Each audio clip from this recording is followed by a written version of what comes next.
I'd like to call to order this meeting of the Susquehanna Township Board of Commissioners. This is our workshop meeting, August 26, 2021.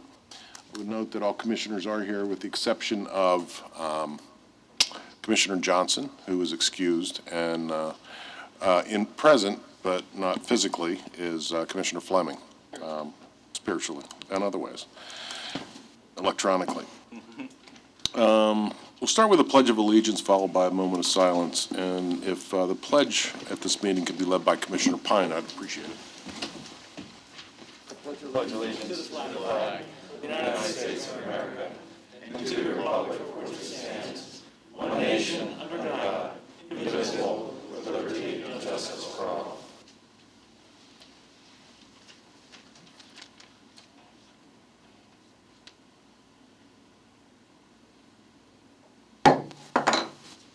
I'd like to welcome all of you to our meeting. It was a nice summer night. We'll begin with public comment, the area of the meeting where you get the chance to speak to the board. Any comments, welcome. You may speak for up to 3 minutes, and anybody wishing to speak, please come to the podium, give us your name, and tell us where you live. And please try to keep your comments to 3 minutes. So does anybody wish to address the board tonight? Yes, ma'am.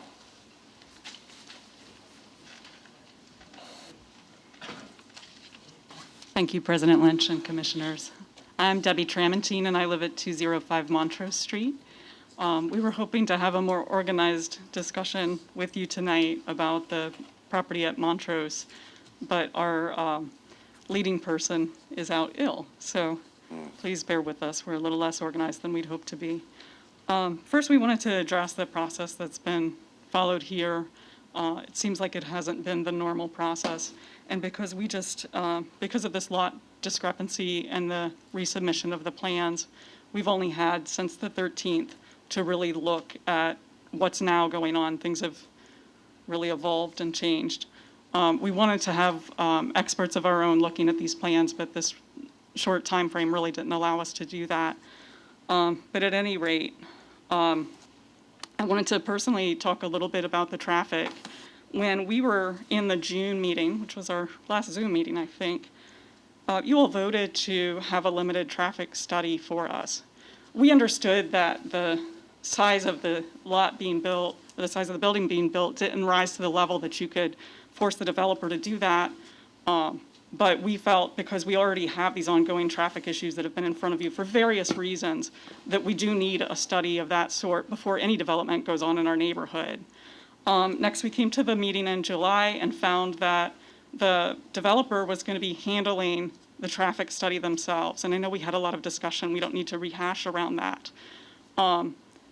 What we then found just a few days ago when the plans were posted online, the latest plans and the traffic study, was that it wasn't a traffic study. It was a study to show that we didn't rise to the level of requiring a traffic study. We're still asking you for that. We understand that maybe Linlow Properties shouldn't have to pay for it, but we do have extensive concerns around what's going on already and what will be going on in the future. In addition to that, we noticed, so Jim Diamond, May 24th, made some comments in the Planning Commission meeting about the fact that they're condoing these two lots together. And then that means there's nothing grandfathered in. This is an entirely new parcel, and it's one parcel. So the traffic data that they did pull and discuss was related to the building that they're building now, but it didn't actually include the Meddy Evans building.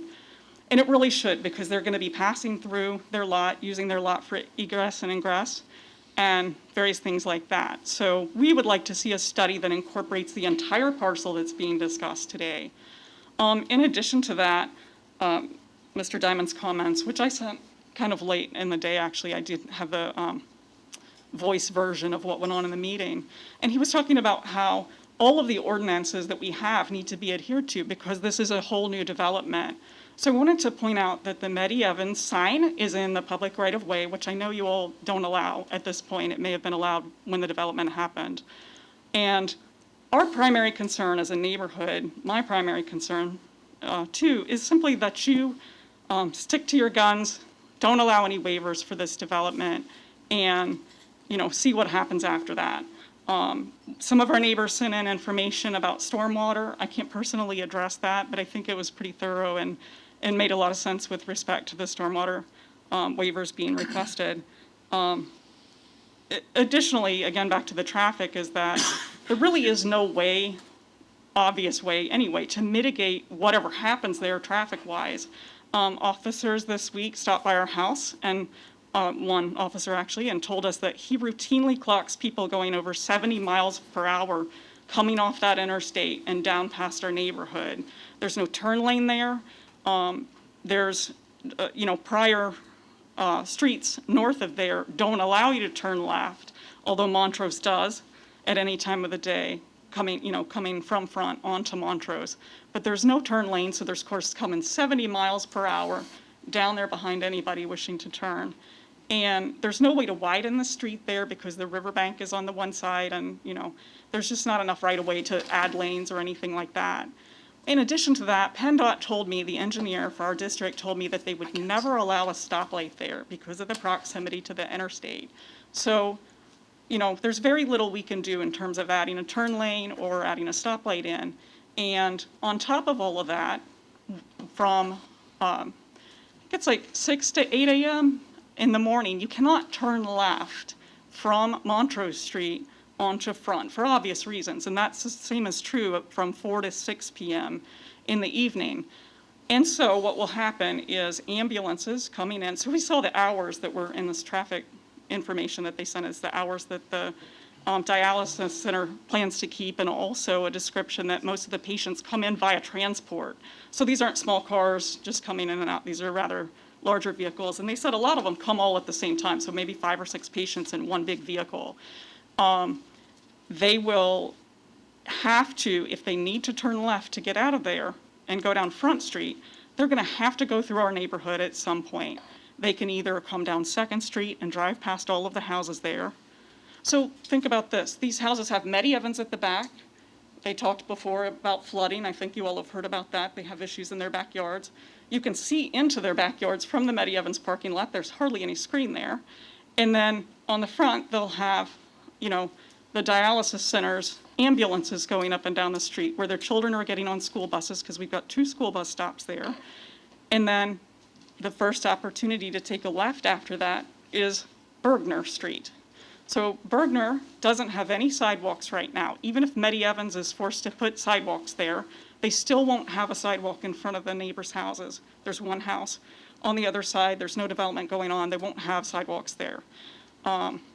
Tuesday morning, I was walking around the neighborhood and saw a mother coming out of what would be like dropping off her child at the Jewish Community Center or at the Silver Academy. I don't know if he was going to daycare or to school. But walking down Bergner in the middle of the street, because there's no place else to walk, and even if we do this, there still won't be another place to walk. And she's got her little toddler on her back, and she's pushing a stroller, walking down the street there. And I'm just picturing ambulances at that same time of day that the kids are getting dropped off and picked up, driving down 2nd Street and turning onto Bergner so that they can get left, not a picture I want to see. That's, I've probably talked longer than I was supposed to, but. That's okay. But So, we appreciate your comments. But, okay. we do have a lot of people, so. I'll get going. Thank you. Thank you very much, Debbie. Anybody else wish to speak tonight? Yes, sir.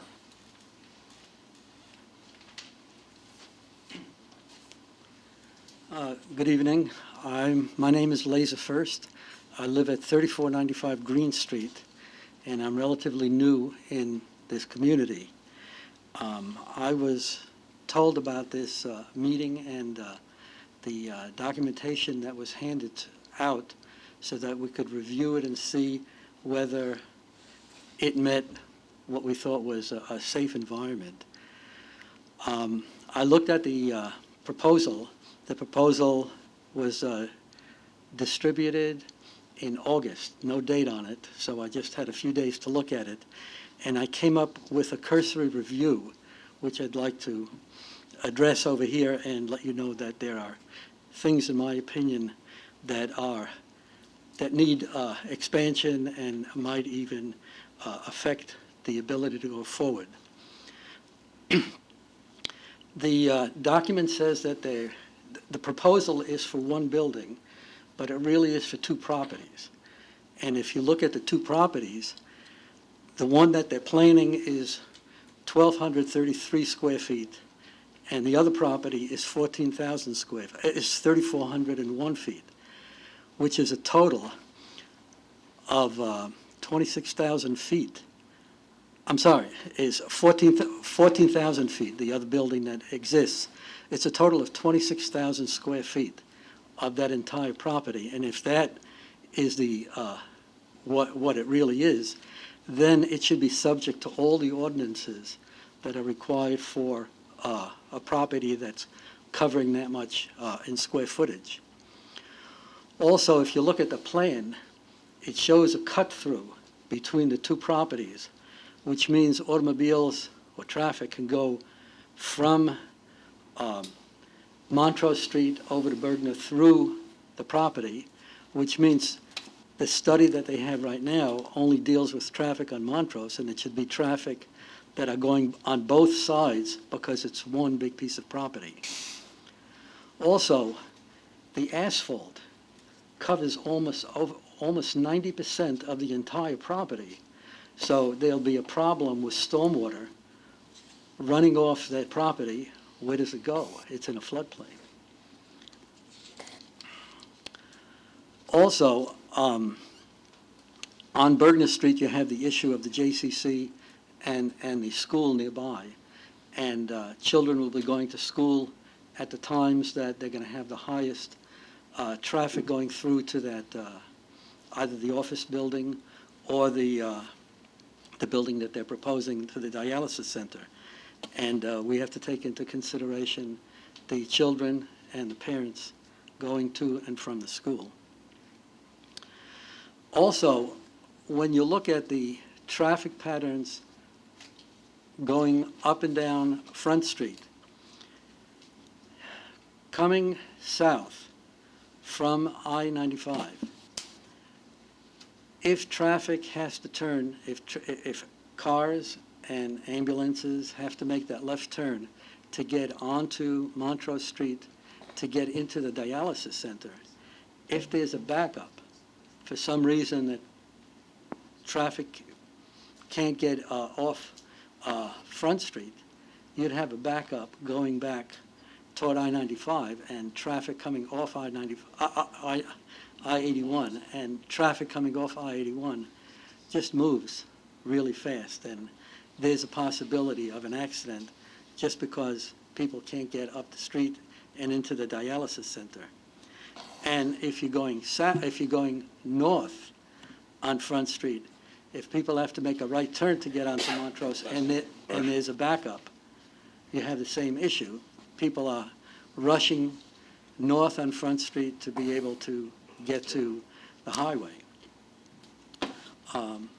So I think that the study that the thing that we're proposing is that there be a full traffic study on the impact in that neighborhood. Thank you. All right, thank you. Anybody else wish to speak tonight? Yes, sir. I just remind you to try to keep your comments to 3 minutes, if you would. Thank you.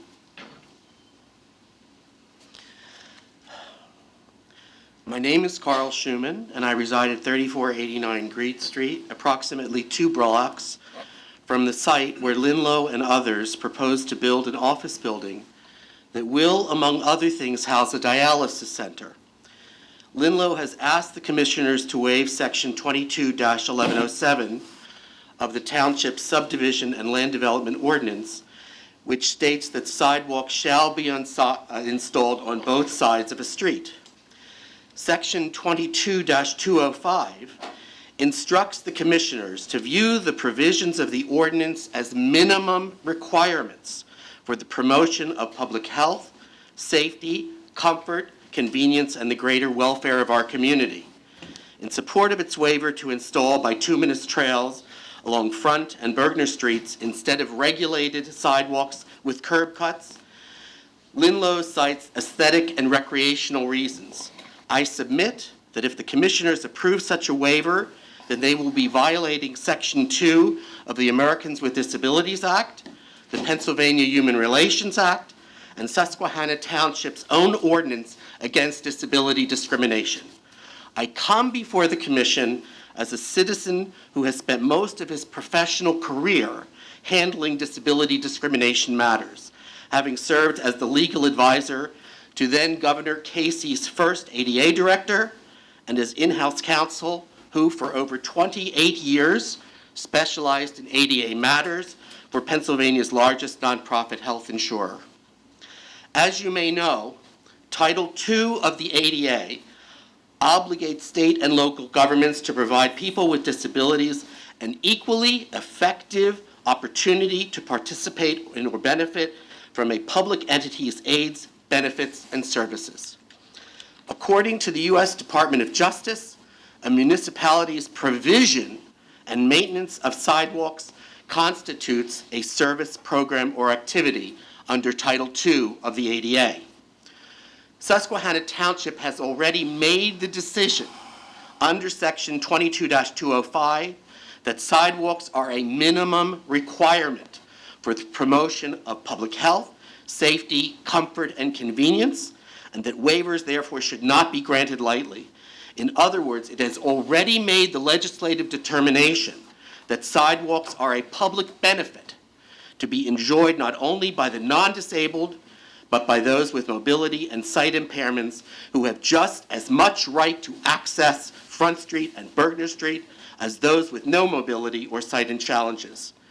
Winding bituminous trails with no curb cuts, no predictable grade, no predictable direction, and no municipal standards for maintenance and inspection under Chapter 21 of the Township's Municipal Code, thus deprive the disabled of their right to equal enjoyment of a service the Township has already determined to be necessary under Chapter 22-1107. Linlow's request for a waiver is particularly egregious, considering the population it is seeking to attract to the condominium's premises. Think about it. It is proposing to construct a building that will house a dialysis center. These are people who are already compromised, who often require wheelchairs or canes. Indeed, I submit that if the Township approves Linlow's request for a waiver, then it would be knowingly and willfully violating Title II of the ADA, the Pennsylvania Human Relations Act, and its own anti-discrimination ordinance. I imagine that the U.S. Department of Justice's Civil Rights Division, as well as many groups that advocate for the rights of the disabled, would be most interested in a determination so adverse to the interests of the disabled community. But let us put legal considerations aside for a moment. In my religious tradition, it is a great sin, indeed one of the greatest sins, to put a stumbling block in the path of a person who cannot see. I submit that this is precisely what Linlow is proposing to do here. It is frankly immoral. Perhaps bituminous trails are fine for people who are fit, who see perfectly well, and who can walk without the aid of a cane or of assistive technology. But what of the rest of us? Are we not entitled to access sidewalks with curb cuts? Are we not entitled to well-graded and predictable sidewalks that are maintained according to standards set by the Township? To ask the question is to answer it. As you know, my wife, Beth Schuman, submitted substantial reasons why Linlow's waiver request also exposes Susquehanna Township to substantial risk under federal and state laws governing stormwater runoff. For all of these reasons, I urge the commissioners to reject Linlow's application for a waiver and to insist that they provide sidewalks for the quiet enjoyment of all in our community, both those of us without disabilities and those of us with sight, mobility, and other substantially limiting impairments. Thank you. Anybody else wish to speak tonight? Sir, ma'am? Sir, ma'am? And again, out of courtesy to all the others that wish to speak, if we could please limit our comments to 3 minutes. My name's Irene Berman Levine. I reside at 3501 North 2nd Street in Harrisburg, catty corner to the proposed lot, and I have lived there for 35 years. I just want to address the fact that I have been following this from the very beginning and knew in the minutes of June 24th it was approved to request a traffic study, but I did not realize that it was a, quote, traffic study that would be hired by somebody that is the actual developer. And in the minutes of 7/22, the traffic scope of work was approved. But I would challenge that the actual report, which I have here and I've gone over very carefully, truly reflects what we need, particularly because, for example, the traffic counts of traffic was from July 22nd, 2021. School was not in session during that time, neither was the state in session. And those two factors are major for this particular location because it is the site of 2 school bus stops. And it's been very quiet with the state being closed. In that report, I will acknowledge that they said that this is an extremely conservative estimate of what they call their, I have to find the term, but the cars, the vehicles PD, vehicles per day, and the report indicated 1,275 vehicles per day on Montrose Street. When you looked at the breakdown of counts, even though right then, it was July 22nd, you saw 118 per hour at 5 o'clock, and in the morning when school bus stops and people going and coming from schools at its highest, 127 per hour. To me, even that estimate shows that once the state is in session and once schools are in session, that would be much higher. The other thing I wanted to bring up about that study is that it said the dialysis clinic would only generate 54 weekday vehicle trips. It was assuming 20 patients, 3 nurses, and 1 doctor. But I would like to bring the fact that there's administrators, there's dietitians, there's social workers, and the fact is that you can't assume 20 patients is only 1 car in and 1 car out, because many people are dropped off. So it's essentially being dropped off, that car leaving, that car coming up back for pickup, and then leaving again. So it doubles the number of trips. And that would be true for ambulances as well. They drop off and they don't leave. That many people don't come in a group. They usually are individually transported, and most of them do not drive themselves. The other thing I wanted to mention that the report highlights is that in the last 5 years, there's been 29 car crashes between Edwin and Vaughan and 8 at Bergner. If we indeed look at this condominium development and the egress being at Bergner, that is going to substantially increase, which has me concerned. And my husband, Sam Levine, happened to take a picture today of Montrose in front, and there happened to be a large truck there and a car parked on the right, and it was a disaster, because I realized that when the lot is full, people are going to be parking along there. So just in conclusion, I thank the commissioners very much for their patience in listening to us, because I think you can probably imagine how you'd feel if a residential neighborhood in your own district all of a sudden has a building plan which would bring potentially permanent changes in that neighborhood, because once this is built, that's it. We can't go back and say this was once a beautiful residential area. Thank you very much. Thank you. Yes.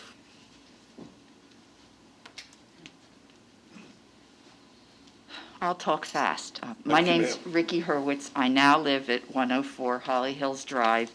I've been a Susquehanna Township resident for nearly 40 years, and 34 of those years were at 200 Montrose Street in the neighborhood. I still return to the neighborhood to walk, and I often walk with a friend who has serious mobility issues in the who lives there. First of all, I totally question the traffic study based on my 34 years of observation at 200 Montrose Street. State workers and other commuters heavily use Montrose Street as a cut-through street. Even though it's not supposed to be, it has been used that way for years. Someday we will be post-COVID, and the number of people working in offices will return to their previous level. And that's going to be a lot more cars on the road during rush hour than the study showed. School buses, Montrose is a main route for school buses. Car traffic is unbelievable when school buses are around. I have numerous times seen a school bus stop flashing with the arm out, and a car will go around it anyhow. The police are great about trying to monitor things, but they can't be everywhere at the same time. Also, the limited turn left at Montrose in front, it's posted, people ignore it. No matter what time of day, even when it's posted, they're turning left onto Front Street, which is supposedly not legal. And again, the police can't be there all of the time to monitor it. That makes it tremendously unsafe. And lastly, as a Susquehanna Township taxpayer, we paid for the Susquehanna Township 2030 study, which you all accepted. Please use the money that we spent on that and follow your own plan for the good of all of us. Thank you very much. Thank you. Yep.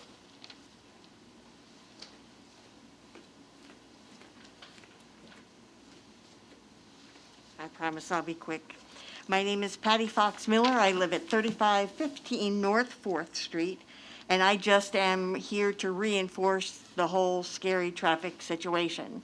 Because right now, and as was mentioned, Montrose Street is used for people who cut through and go to 6th Street. My daughter and her husband live at 402 Montrose. Both of their cars were demolished when there was a car chase that started in the city, and they turned onto Montrose Street, and all hell broke loose. The police were amazing how they handled that. My husband and I had our car demolished when we were heading south on 2nd Street. We stopped at the stop sign at 2nd and Montrose and looked, and it was clear. So we started going. The next thing we knew, we got hit broadside so hard that it spun our car around and demolished our car. The police came, and the driver said, "Oh, I didn't even see them." Now, there was a skid mark on the street that showed the circle that we made.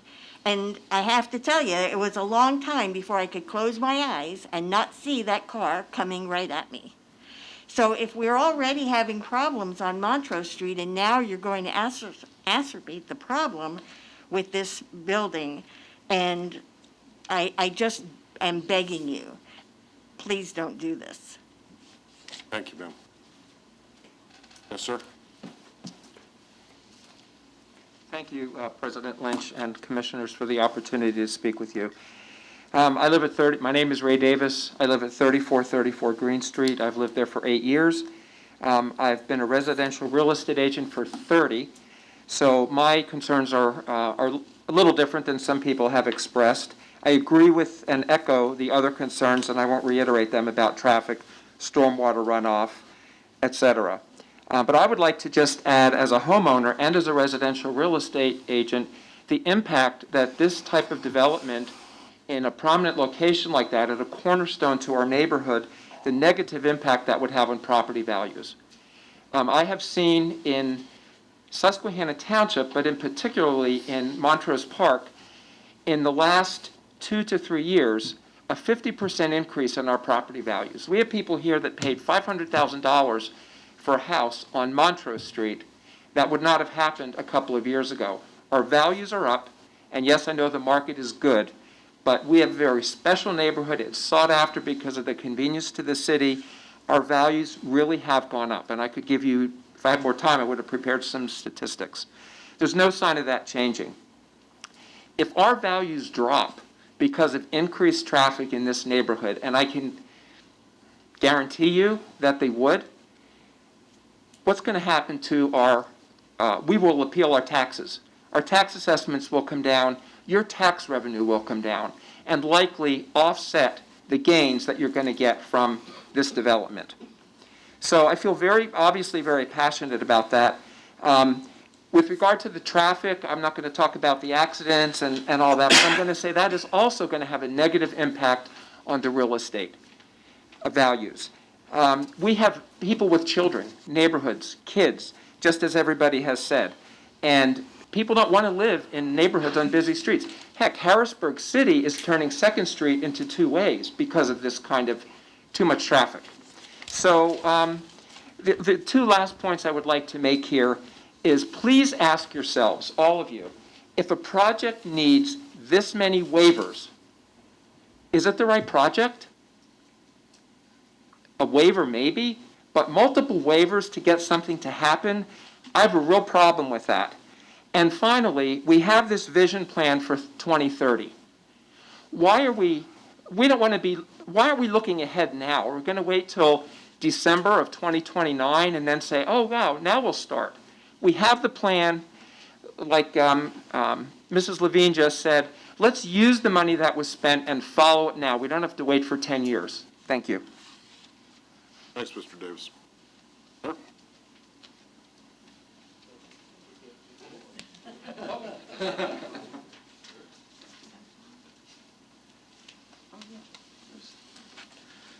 My name is John Heaps. I'm at 3497 Green Street. I know the board must make a decision on the Front Street Development Project based on township ordinances. But like Ray just said, I hope commissioners should not ignore the township's comprehensive plan. This goal is stated in that plan, quote, protect neighborhood character and develop ways to address and prevent deteriorating properties. In the plan's neighborhood character section, its commentary is a good description of Montrose Park. It noted that communities were first built as high-end houses in the 1940s to 60s. But some of its first and second generation owners are giving up these properties to less income-endowed individuals, while high-end owners are opting for larger homes in the suburbs. Moreover, the township's comprehensive plan warns about neighborhood deterioration and cites Montrose Park and its adjacent area with a high rate of code enforcement citations from 2015 to 2018.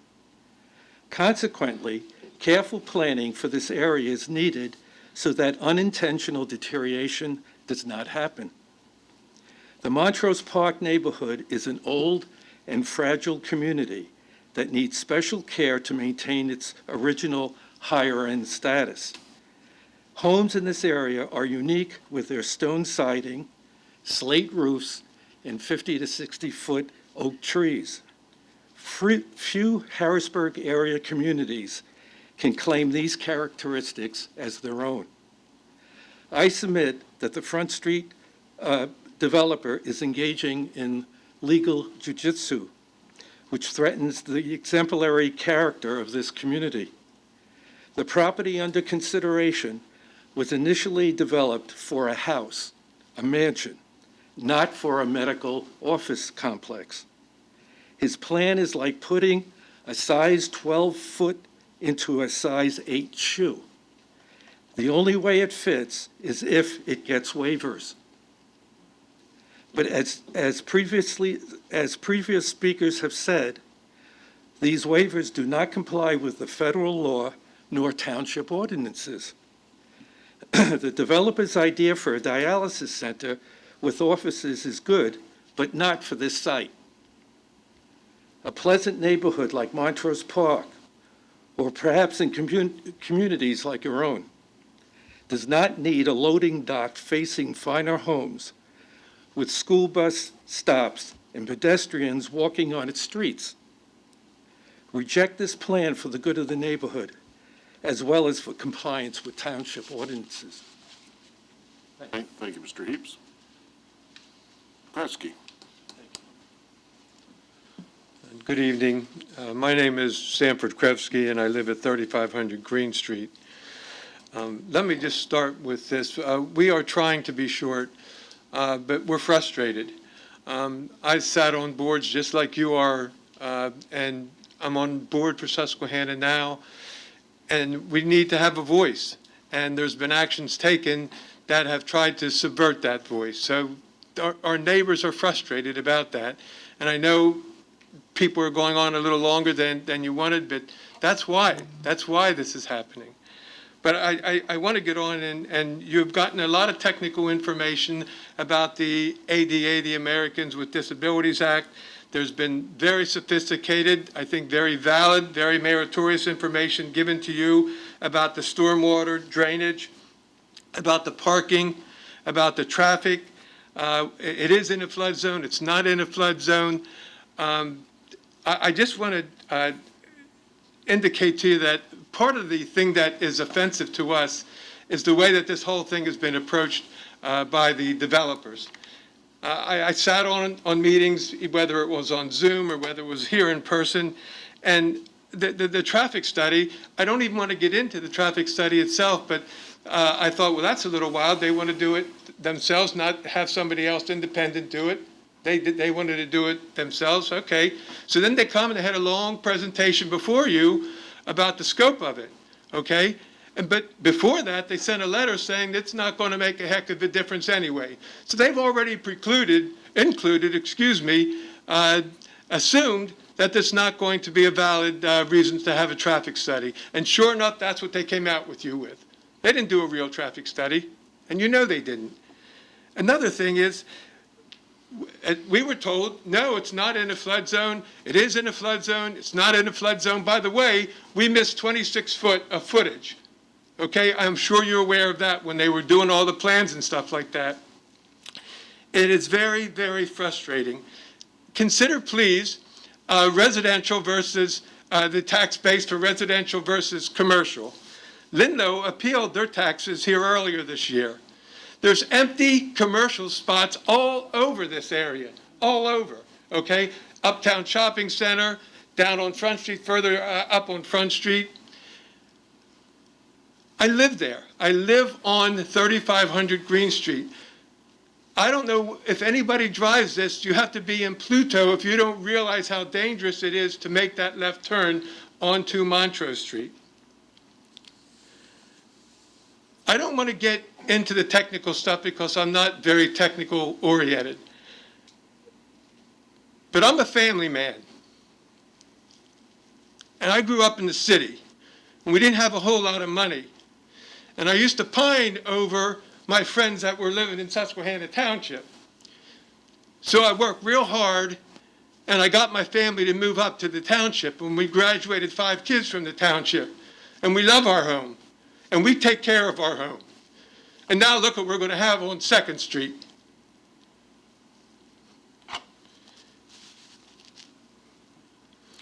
I'm asking you to vote no for the ADA. I'm asking you to vote no for the drainage.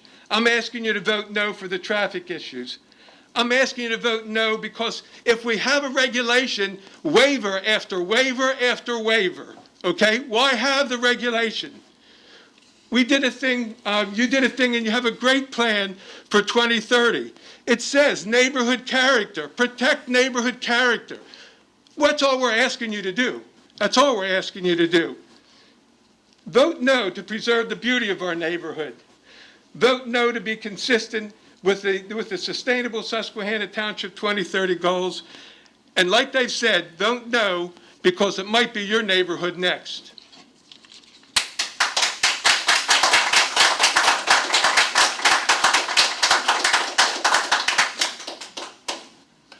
Thank you. Anybody else wish to address the board tonight? Sure. Name and address and 3 minutes, please. My name is Mike Jeanette, and I live at 205 Montrose Street, and I just have a few brief comments I'd like to make. I don't want to rehash anything that's already been said regarding traffic or the nature of the neighborhood, but I do just want to point out this one thing. My wife and I moved there, Debbie, who spoke first, last July, and we paid well over $500,000 for our home. And I don't say that to suggest that our voice should be heard above anyone else's. I say that to let you know that we essentially could have lived anywhere we wanted. And we chose Montrose Park. And we chose Susquehanna Township. And I'm grateful for the fact that we live in a country where people can't just come in from out of state, out of our area, and plot down whatever type of development they want in a neighborhood like ours. you folks are the front lines to stop this. You are fellow Susquehanna Township residents, and people from Camp Hill Borough and dialysis centers from Illinois have to go through you to put something like that in our neighborhood.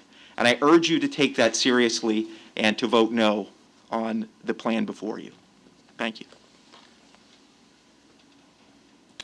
Thank you. Yes, please come up.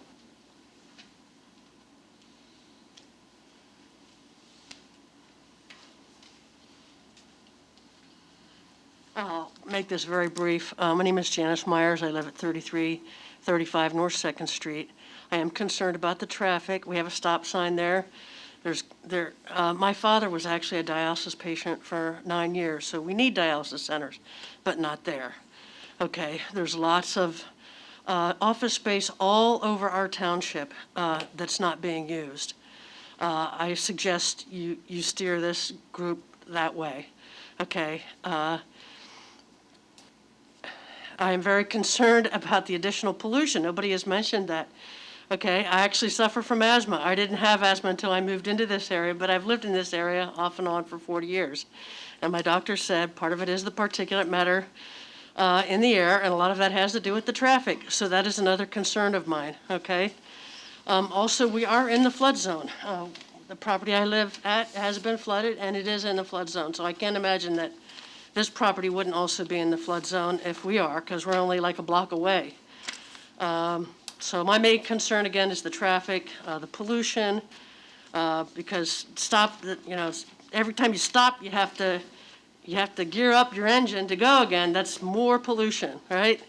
And it is a neighborhood where we have children, so I am concerned about that too. And I would like everybody to show a hand who do not support the development of this project. If you could give me a show of hand, please. Thank you. Thank you. Thank you. Anybody else wish to address the board tonight? Yes, please come forward. Hi, my name is Sam Levine. I live at 3501 North 2nd Street. My wife spoke before, and I have spoken before in front of this board, both in person and on Zoom. So in respect of your time, I don't want to repeat anything that I've said, but I appreciate the passion of my neighbors who have spoken very well to all these issues. I was naive over 25 years ago when the proposed development of Meddy Evans Woodside was being proposed. I sat back, I let it go, and because I trusted them. If you look today at some of the things that they did, where the HVAC is right out on 2nd Street. At that time, they claimed that although the HVAC was going to be out there, it was going to be encased. Well, it is encased from their building. You can't see the HVAC, but from 2nd Street you can, so they didn't really give a damn about the neighbors. They did the same thing with the trash.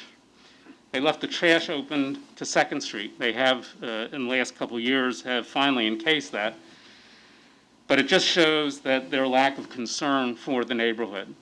And we just can't allow that to happen again. So I appreciate the passion of my neighbors. I think this is a health and safety issue. Debbie spoke about the young mother who walks her children to school at the Jewish Community Center. That young girl is my daughter-in-law with my 2 grandchildren. So I'm very concerned about the additional traffic that is going to not only be on Montrose Street, but on Bergner Street without sidewalks. So I do urge you, it's been said here time and time again tonight, for you to follow the 2030 study, the 2030 plan, that we start now. And we do not grant any waivers for this project. I'm not against development, but I'm for doing development right. So if we're going to develop this, let's do it right. That's all we ask for. Thank you. You. Anybody else?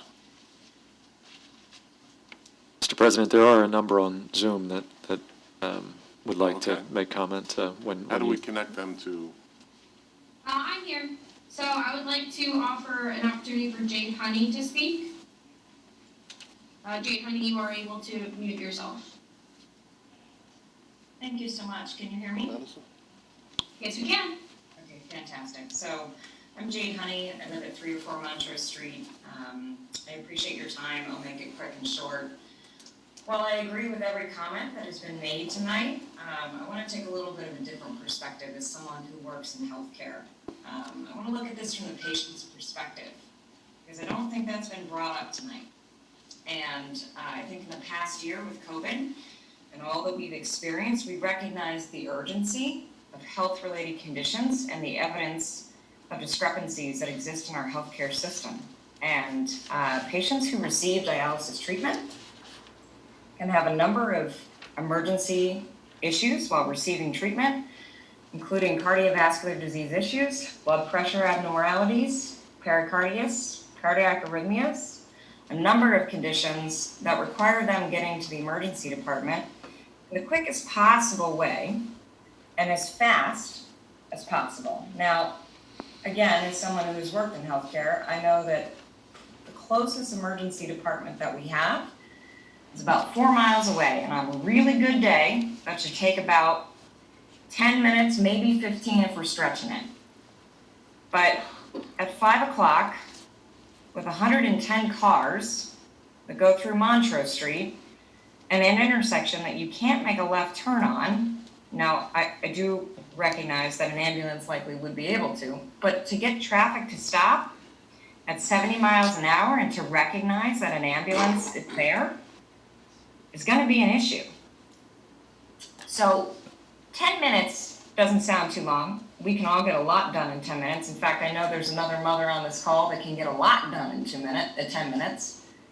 But 10 minutes in healthcare can feel like 2.5 hours. And that can be the difference between life and death. And to get that patient to that emergency room could be a situation where we lose a life. So I'm asking you to not only consider us as neighbors, but I'm asking you to think about the patients. Think about the individuals who are going to be patients in that facility who have every right to the care that they need and the timeliness of that care. And the issues that are brought up tonight that affect the timeliness of that care. Thank you. Thank you. I also have Megan Carnes who wishes to speak. Megan, you are able to unmute yourself.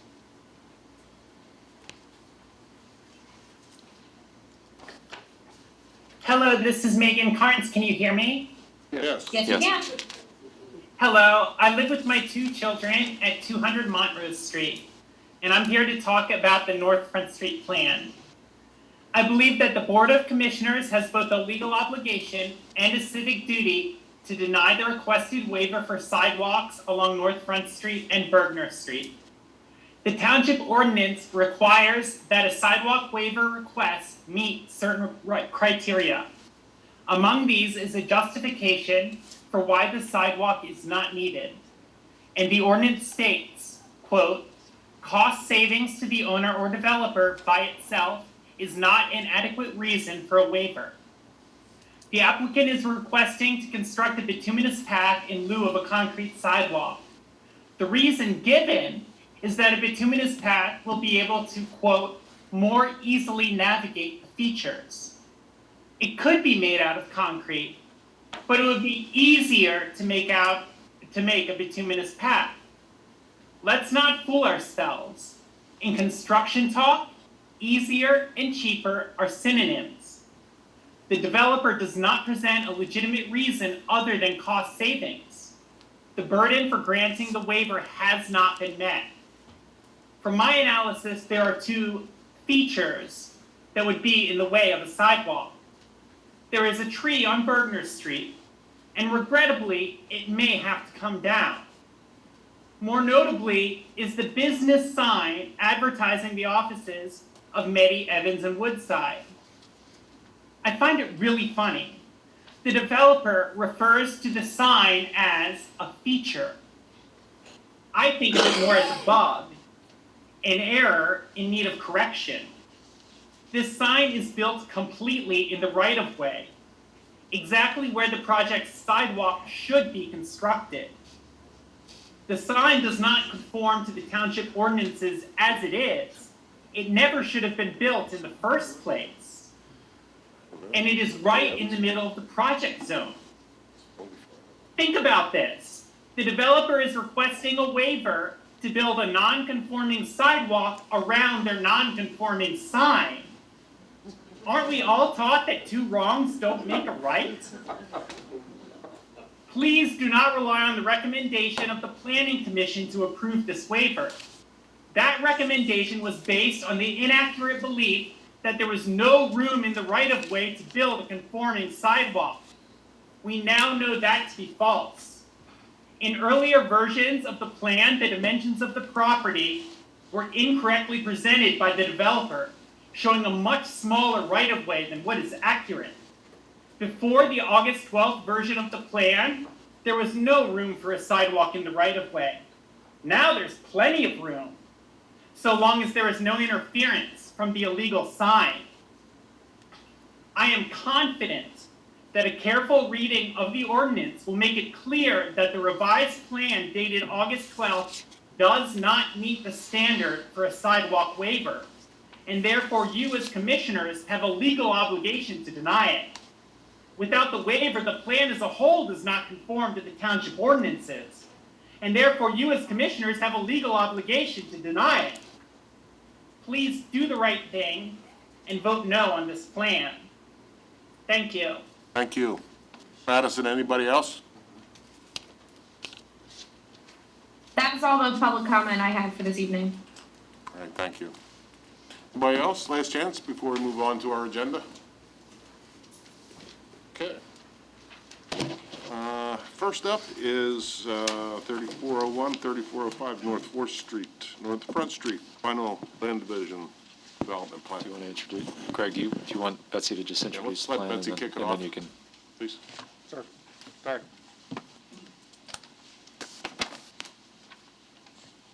Thank you. This is a minor subdivision and land development plan to consolidate two properties into one property and to construct a medical office complex totaling 12,333 square feet. The property is located in the BRR zoning district. No. Do you want me to read the? I would just go over the waivers that are being requested and then perhaps pass There's it to. 3 waivers that are being requested. The first one is from 19-501J, the depth of stormwater management facilities in relation to the adjacent FEMA floodplain. Section 19-501K, the basin outflow discharging into the floodplain tailwater analysis, and Section 22-1107, sidewalks along North Front Street and Bergner Street. There's also the waiver relative to curb, right? 1109. Yeah, one other waiver, which was going to be discussed tonight, is that they are requesting a waiver from curb along North Front Street, which is Section 22-1106.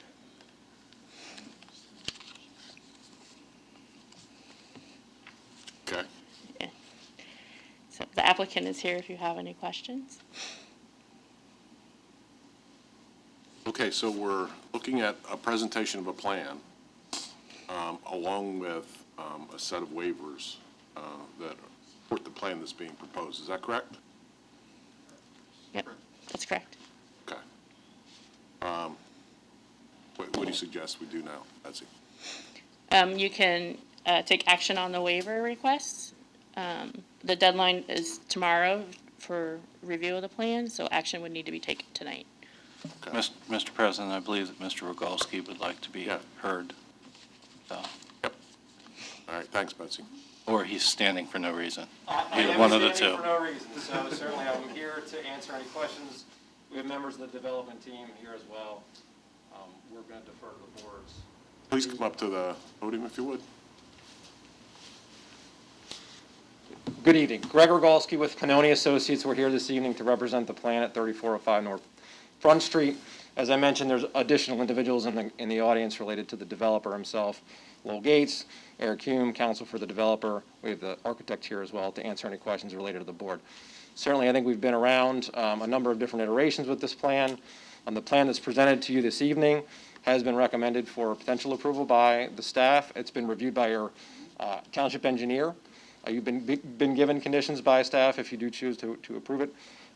I am happy to answer any specific questions related to specific items. There are 4 things I would like to bring up. Number 1, the proposed building is not in the regulatory floodplain. So that is a fact. Number 2, the proposed sidewalk, the bituminous path, has ADA and detectable warning services proposed on the plan. Number 3, we provided the traffic analysis that was requested of the board to indicate that we did not need to do a full traffic study. And finally, as Betsy mentioned, there was an issue related to a newer comment related to curb. We actually don't believe that comment to be specifically applicable in this case, and certainly Eric can address that if needed. But we have prepared a waiver request in the event that the board feels that it would be required. It's at the discretion of the board, and it's how it's worded within the ordinance. My final. I'm sorry, Mr. Rogalski, and I can direct this either to you or to Mr. Hume. Are you asking for a waiver on 1106 or not? That's what I need to know. We are asking in the alternative. As Mr. Rogalski indicated, we don't believe a waiver is required. We don't believe the section is applicable. However, if the board is taking the position it is, we would ask that they consider a waiver. Okay, so you're making an oral motion to consider a waiver for 1106 in the alternative of what? That a confirmation that a waiver is not required because the provision is not applicable. Well, okay, fine. Thank you for your answer. Mr. Rogalski, I interrupted you, and I apologize. That was rude. Please continue with whatever you were saying. I do not believe I have anything further. I'm here to answer questions. Certainly, there's been a lot of discussion related to the plan over the course of the last several months. We've taken the suggestions and recommendations of township staff, the recommendations of adjacent residents, the recommendations related to multiple different things, and made revisions to this plan. We're here this evening to ask the board tonight to approve the plan with the conditions as indicated on Betsy's memo. So the recommendations of the people you sued? Excuse me. Ma'am, I'm terribly sorry. We really just need to hear from the person at the microphone. I'm sorry to interrupt. Okay, do members of the board have any questions of Mr. Rogalski? Could you explain why that feeling again about why the curbs aren't required? A little more detail there, just for. I'm sorry, Mr. Brown, can you say again? More detail about why you believe the curbs are not required. Okay, so the actual section that was cited was 1106 pertaining to curbs, and it indicates that the Board of Commissioners has the ability, upon the recommendation of the Planning Commission as well as township staff, to require those curbs. So we've been through the Planning Commission, as you're well aware, several times. Curbs were never an issue that were brought up, and the township engineer further has not recommended that those curbs be installed. There are no curbs there now. That is a fact. There are no curbs north and south of that particular area. There are some curb returns that tie into inlets and things like that in front of the property, but we believe that it's not required. Thank you. Any other questions? Probably not. All right, well, before we get to the plan, we have 4 waivers requests to consider. Gary, I know you've been front on this. Do you want to Yes, lead us along on this one? I'd like to make a motion that we deny the request for waivers of 221107 for sidewalks along North Front Street and Bergner Street. Been moved. Is there a second? Second. Been seconded. Any comments or questions? Mr. President, just Yes. for clarification, so this is a motion to deny. So a yes vote would mean to deny the waiver. Other questions? All in favor? Aye. Aye. Opposed? Motion carries.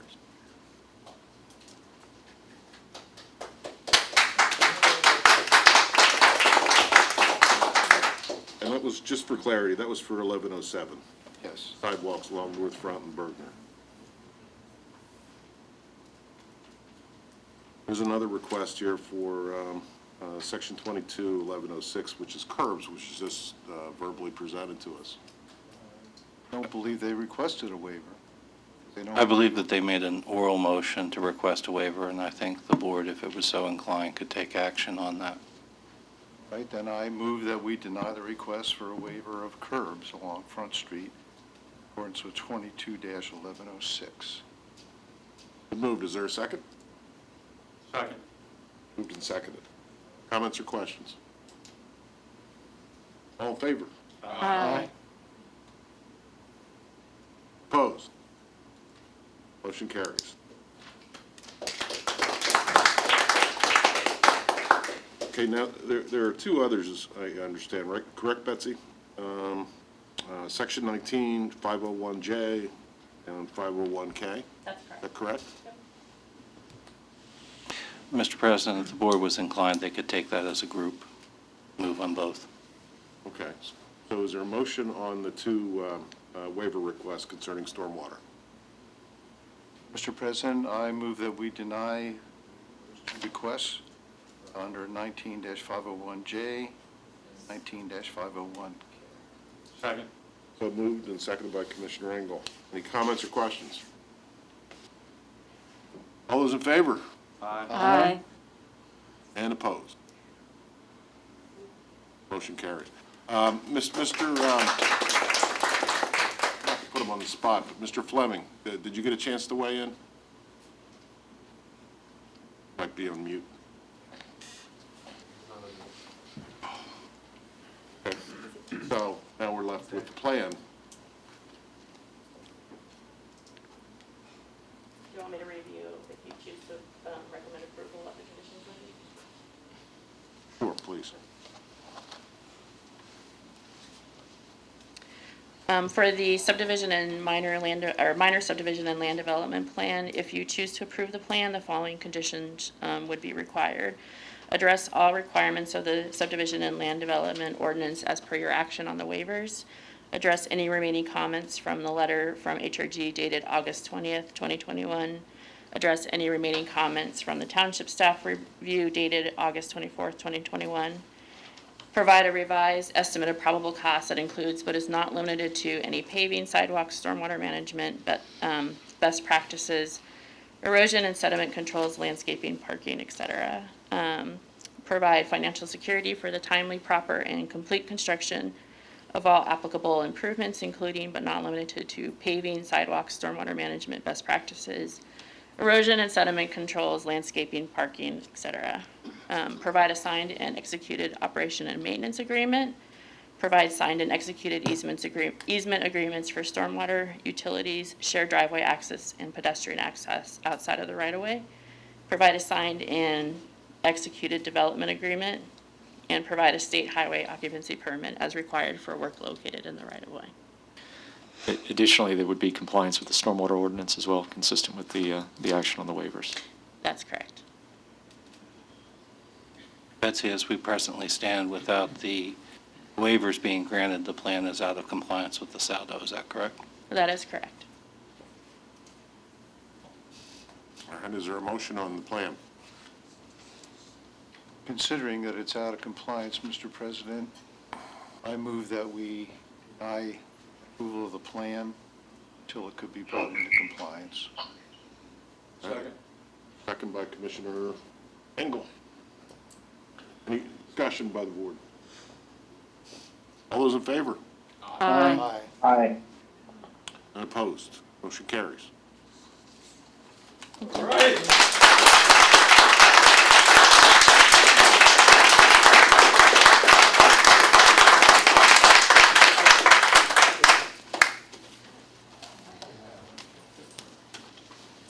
All right, moving on in our agenda, Susquehanna Union Green Phase 1, consider financial security release number 9, contingency reduction in the amount of $489,879. Is there a motion?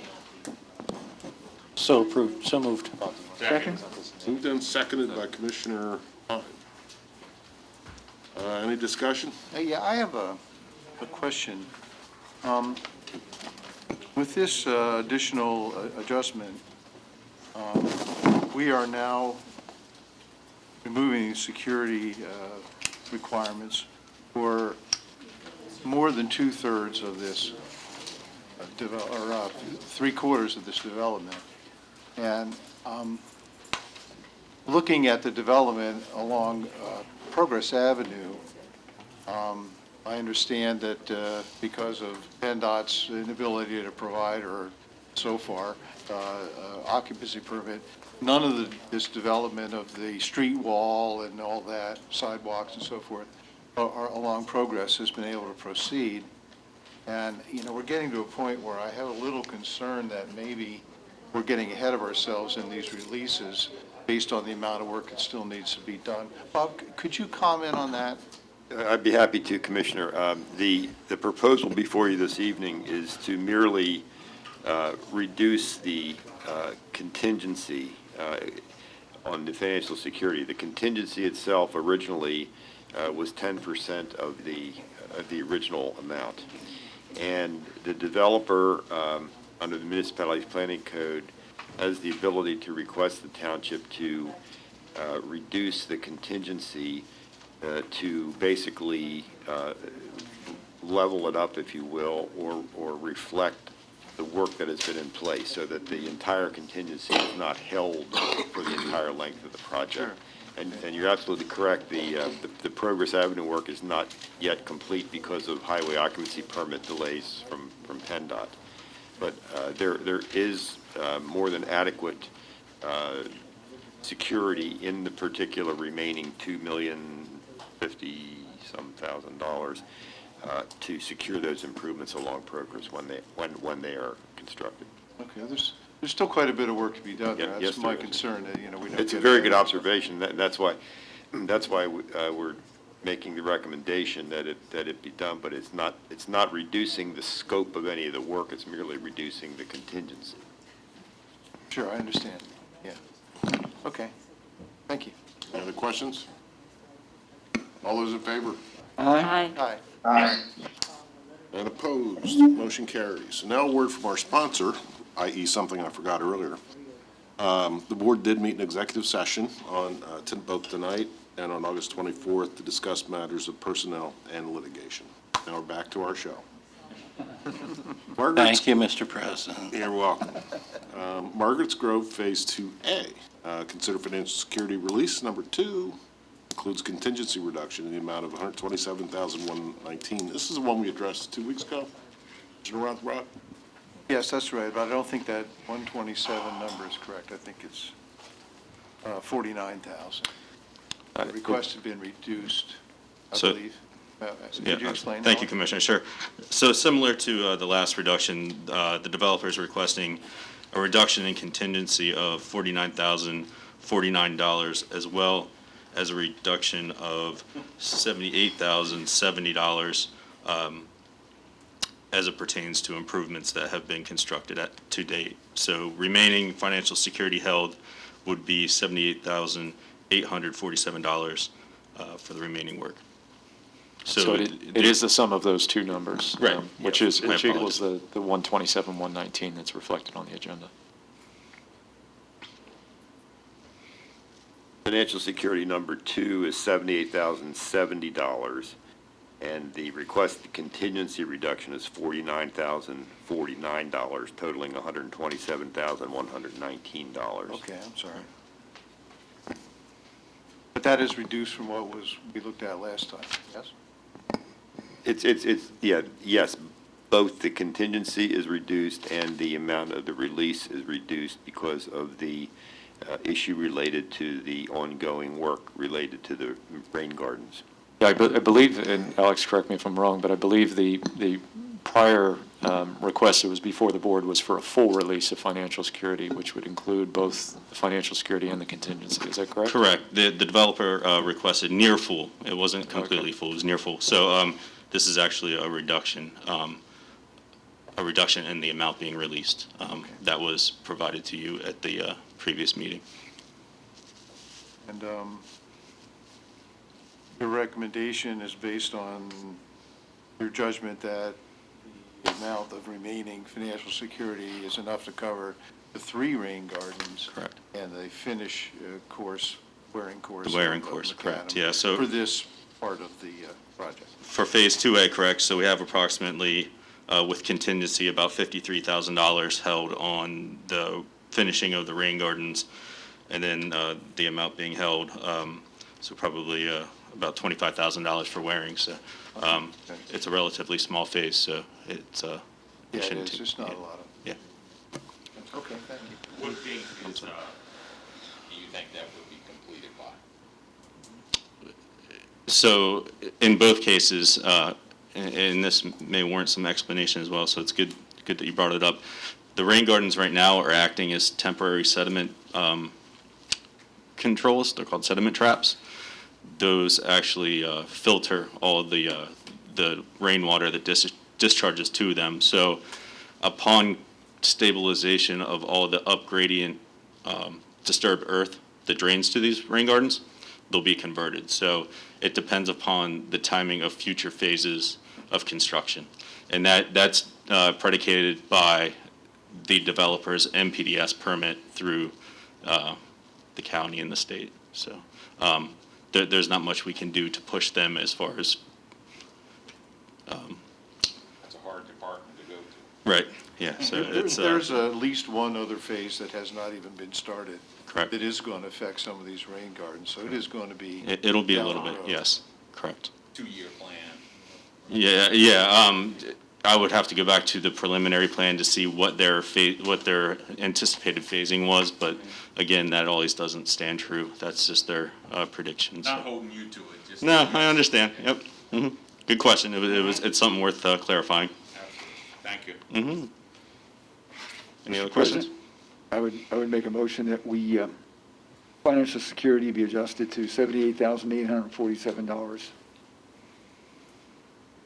Okay, is there a second? I'll second that. Second, comments, questions? All in favor? Aye. Opposed? Thank you, Alex, I appreciate it. Thank you. Motion carries. All right, item G, consider authorizing co-purchasing with the Susquehanna Township Authority the 2020 Polaris Ranger 1000 from Motivation. The cost of $16,185.67. Township share is half of that, $8,092.84. Second. Seconded. Mr. Kratzer, can you tell us what this is for and how it's going to be utilized? Sure, I'd be happy to, Mr. President. On the township side, the primary use is going to be by the Susquehanna Township Police Department to patrol trail network that is located in the township and other areas that make vehicular access or even bicycle access either not ideal or challenging. As you mentioned in reading the agenda, it's proposed to be split shared with the authority. The authority would utilize this for purposes of accessing its rights of way, its overflow boxes, and so forth. The authority at its last meeting did approve the cost share that's before you. And again, we're recommending proceeding with the purchase based on that cooperative effort between the township and the authority. All right, any questions by members of the board? There may be additional uses for this, obviously when you have a vehicle. So for example, Public Works could use it as well. It's going to be for it's going to be generally available, but the primary issue on the township side was the police department. So again, it has other utility beyond that though. Any questions? All those in favor? Aye. Aye. Opposed? Motion carries. Thank you.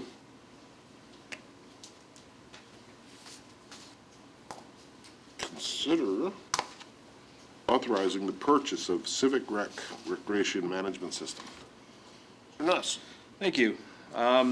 So since I've been in the position since April, I've been looking at various recreation software management program systems that are offered throughout the profession. I researched a product I used to use in another location called Community Pass. Also looked at my Rec Desk, and then also looked at Civic Rec. Civic Rec is part of the same company that the township uses for our website, and also the C-Click Fix app that we're about to put online.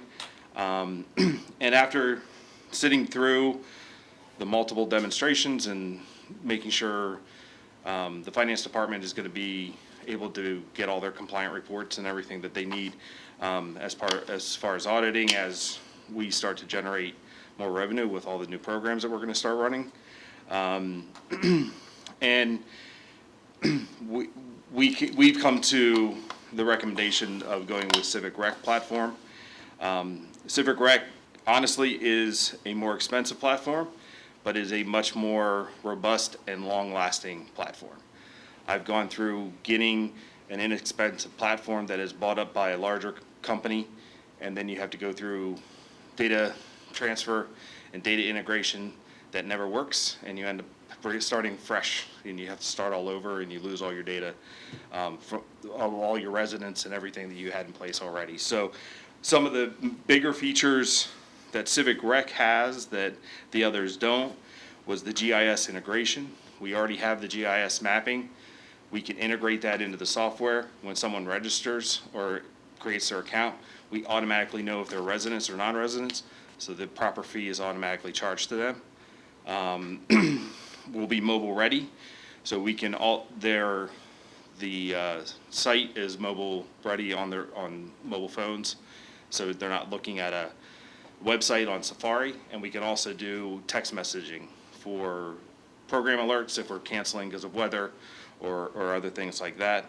And then we can automatically send out surveys and get that direct response from our residents after a program concludes, so we can better serve our residents and make sure that the program that we're offering is what they expected and what they want.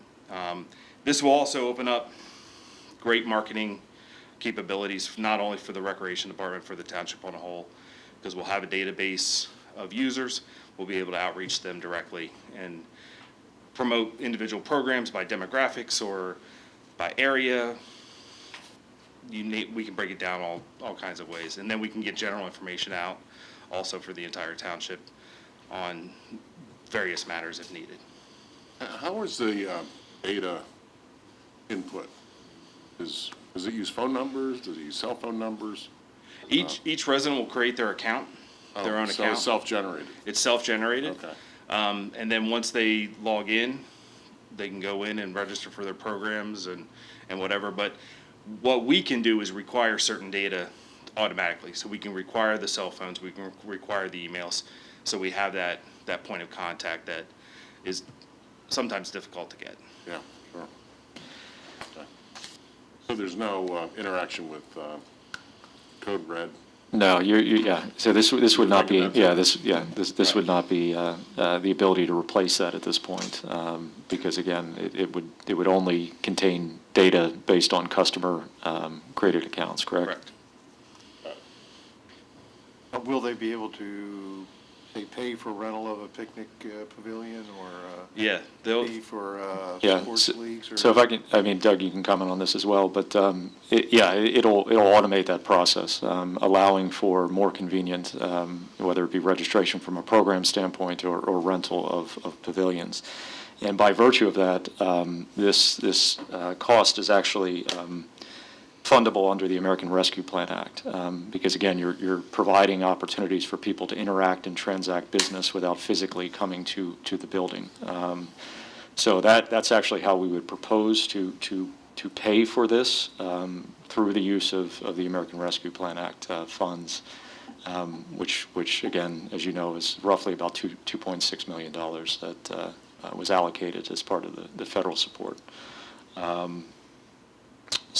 I would think it would save us labor as well. I mean, if somebody's going to pay for a pavilion now, they have to come in or send a check in, somebody's got to process it. Yeah, I mean, our process right now is extremely manual, So, and so this automates that process. And yeah, no offense, but our process is 1980. Yeah.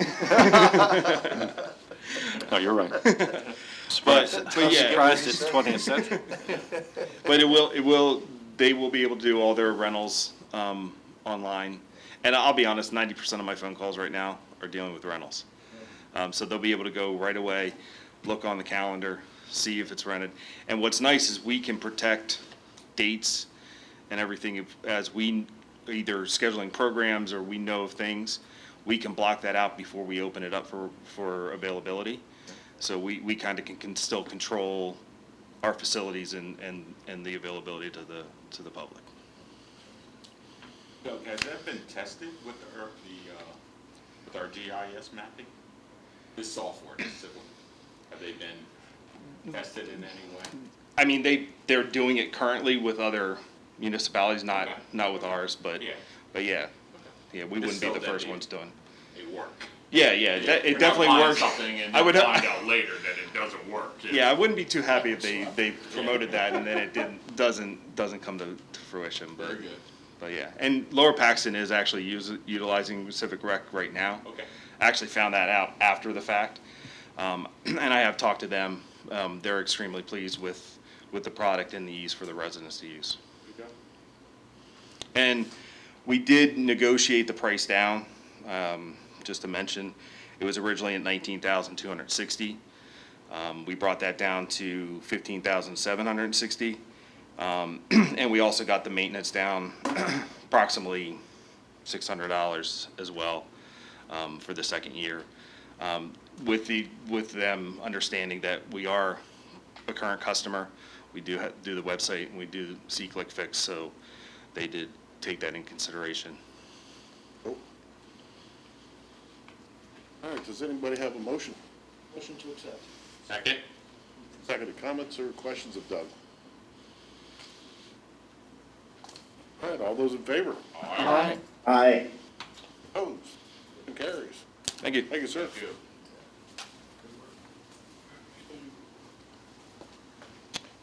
Traffic study requests. First one on Parkway Road, handicap parking spaces. Mr. Kratzer? Yes, Mr. President. Within your packet is a traffic study or evaluation that was done by Corporal Rich Wilson, recommending the creation of a one handicap space on either side of the eastern curb cut. These parking spaces are being proposed for primary use by Baptist Fellowship Church, and then two additional parking spaces just east of the western curb cut, I believe. Again, in addition to the traffic study that's contained in your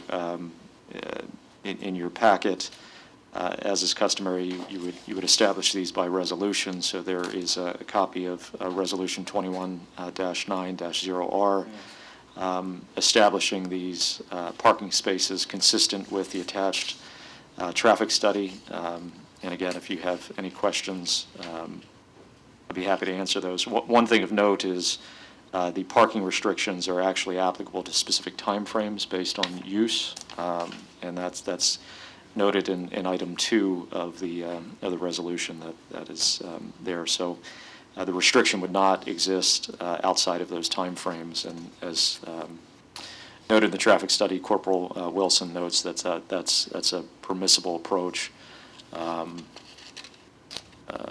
under applicable law. Move to accept Resolution 21-R-09. Second. Second. Any comments? Yes, Mr. President, I have a few questions. Yes.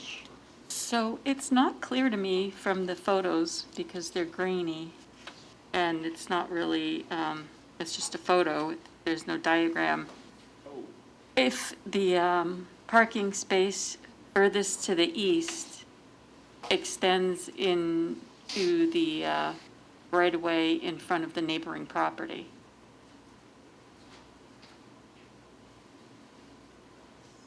So this here, does it go to the home in front, does it extend, the restriction extend to the home?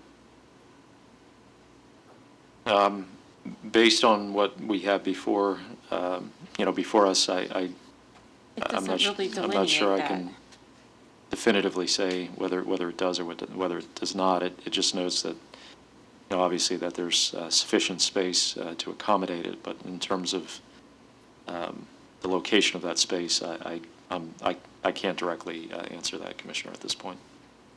Because I realize that, it's limited hours, but if you live in that home, you're not going to want to have to go out and move your car on Sundays. Sure. Because the handicap parking space is in front of your home.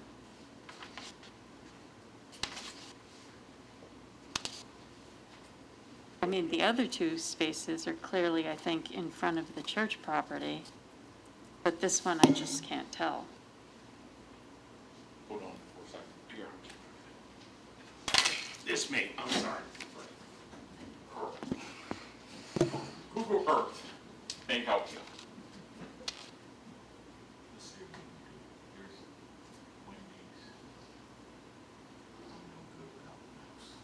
Yeah, What's a typical? There's the church there, right behind Wendy's. Or one? That one space? No. I don't think anybody would want to come home to a handicap parking space in front of their house that they couldn't use. Doesn't, I assume that the one is going here? One, and two here? So the other one's across the street? No, there's one here. I- Right in front of the church. Right. And one here. And then go east. Huh? See, I don't know if they're making it by, oh, it's a mouse. You Yeah. can't, Go ahead, tell me which way you want to go First. like you're looking at the front of the church, Well, head on. isn't this head on right here? Yeah, well, yeah, but I want to be able to see the property on the, Oh, I guess it, So this was, there you go. That's, you see what I'm saying? Yeah. So this house is right here. North Biceville. where are the two spots at? There's three. Oh, Yeah, Commissioner, again, recognizing that Chief is not here, if whoever made the motion to approve the resolution, if they're willing to, table any action or rescind that motion, I think that would be appropriate. Okay. That's, yeah, let's do that. yeah. I don't think there's any urgency, but. Remove my second. Sorry. Is there a motion to table? Motion. Second. No seconds needed, it's fine. Motion's in order. Okay. Move to second, any comments? All in favor? Aye. Opposed, motion carries. Yep. I think it is. Been a long meeting. Not you. Um, I'm with you. Roberts Valley Road? Roberts Valley Road, speed concern. Yeah, Commissioner, this was just placed on the agenda. If you want to just, I know you had some outreach from a constituent concerning speed concerns.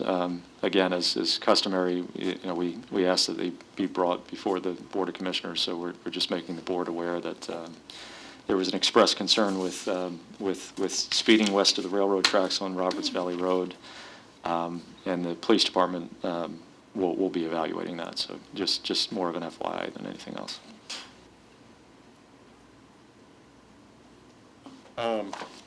Speaking of that, I saw the email back and forth on Norfolk Southern closing Roberts Valley Road, the access to it. What's the upshot of that? Where are we? So, based on the feedback that, first the initial response that Chief had provided, and then subsequent information that Fire Marshal Dries, or Fire Chief Dries provided, the company that's doing the traffic management plan associated with that project is now in the process of reevaluating options. So there's been no determination that what was initially proposed is what they're proceeding with based on the information that both Chief Martin and Chief Dries provided to them. And what were they proposing? To close the at-grade crossing at Roberts Valley Road, which would affect 40 houses. I mean, For- just for a completely week. close it? Oh, for a week? No, for maintenance purposes. For a It week. was, yeah. There other municipalities are having issues with them too, Okay. doing things like this. And I mean, it's bad enough when my daughter was in school and she'd come home and like a half hour, 45 minutes late. And I'd be like, where were you? And she said, we were stuck at a train and I could never figure it out. But yeah, I mean, even the buses go up there and they get stuck. But anyway, I digress. Yeah, that's an issue. It is. Okay. Any other requests that commissioners want to yak about? Hearing none. We had a resignation on our zoning hearing board, which is one of the most important and sensitive boards that this Board of Commissioners gets a chance to appoint, in that all their decisions are both have a huge impact on residents and businesses, but also their decisions are not appealable by the Board of Commissioners, but to the Court of Common Pleas. So it's a big deal. We had a stellar candidate. In fact, she was the chair. Had to step down because she moved to southern Virginia to be near her daughter. So we have a vacancy, and commissioners, we posted and advertised for a vacancy for somebody, expression of interest, and we got 3 great submissions. We interviewed them all last week, and got down to the 3 candidates who came and talked to us.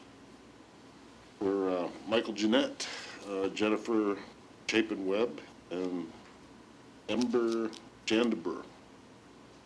Like I said, they were all good.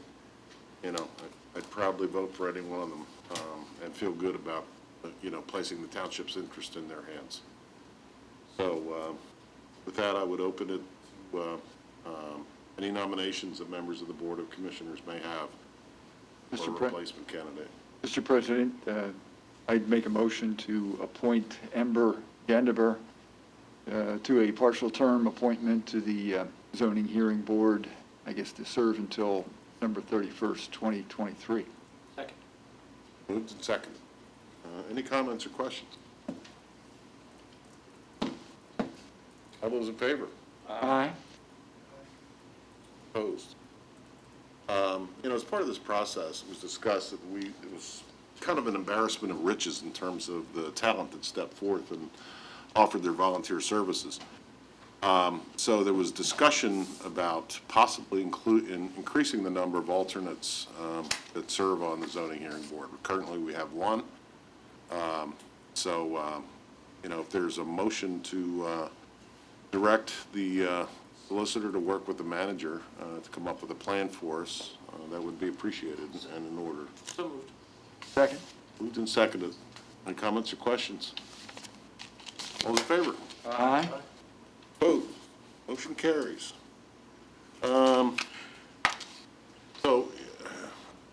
Dave, you and Betsy will get a hold of Ember, yep.